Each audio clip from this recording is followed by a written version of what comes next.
What is up, everybody? It is me, DevilNeverCry, and we are back with another video on Bayonetta 3. This time, trying to figure out what exactly is going on in the latest trailer, and discussing some of the theory crafting that has been going on ever since this trailer debuted.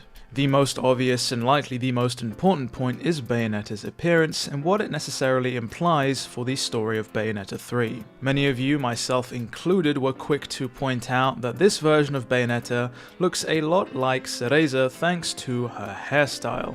Cereza obviously being a character from the original Bayonetta, who we find out is a younger version of Bayonetta, taken from the past into the future. Now, the time travel shenanigans actually created a parallel universe thanks to the influence that Bayonetta had on her younger self, though Bayonetta 1 and 2 are mainly set in the main universe. So the way I see it, and a lot of people online have been seeing it, is that this could mean one of two things.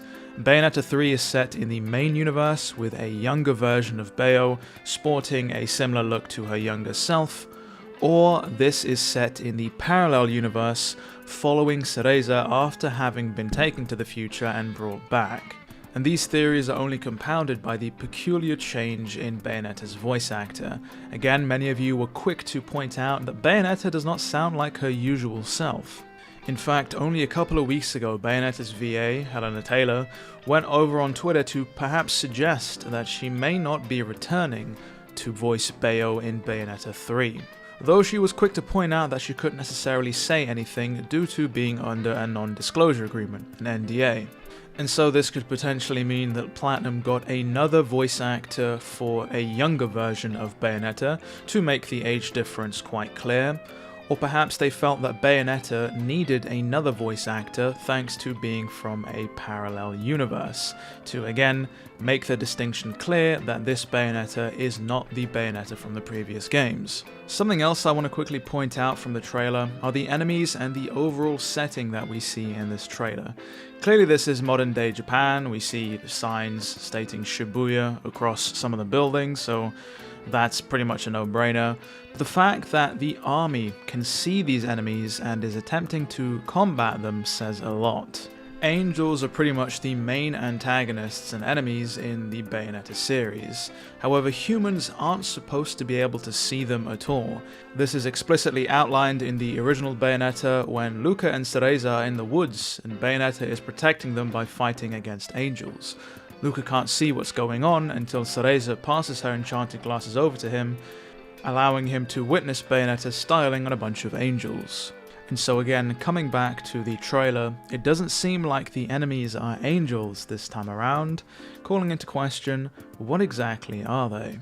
Then there's also the mysterious character at the end of the trailer, which I'm not quite sure what to make of. People online, of course, have been calling this character Bootleg Virgil, thanks to having slick back hair and a katana slung across their back. Many people are also theorizing that that mysterious character is Jeanne, or at least the parallel universe version of her.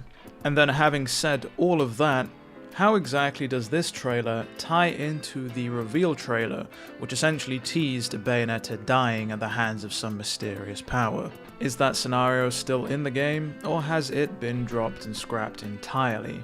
After all, it's been 4 years since that trailer dropped, and perhaps development has gone in a different direction since then. But that's pretty much it for the theorizing in regards to what exactly is going on in this trailer and in Bayonetta 3 overall. And whilst I'd like to talk more about the gameplay, and believe me I do, I have some of my own reservations about what I've seen, I think I'll avoid jumping the gun for a second and just wait until they put out more footage, and in fact more of an in-depth look at what changes they've made to the gameplay mechanics.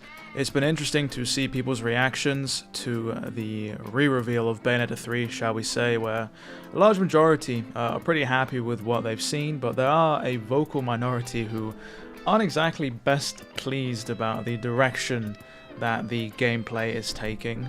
If you want to see my initial reaction to this trailer, there'll be a pop-out banner on the video here somewhere you can click on, And let me know down in the comments below what you think about Bayonetta and this trailer. Are you looking forward to it after seeing the gameplay, or do you also have some reservations? And of course, if you enjoyed today's video, do be sure to leave a like and consider subscribing, as it all helps the channel out in the end. With all that said and done, it has been me, DevilNeverCry. I would like to thank all of you for watching, and as always, I'll see you all next video.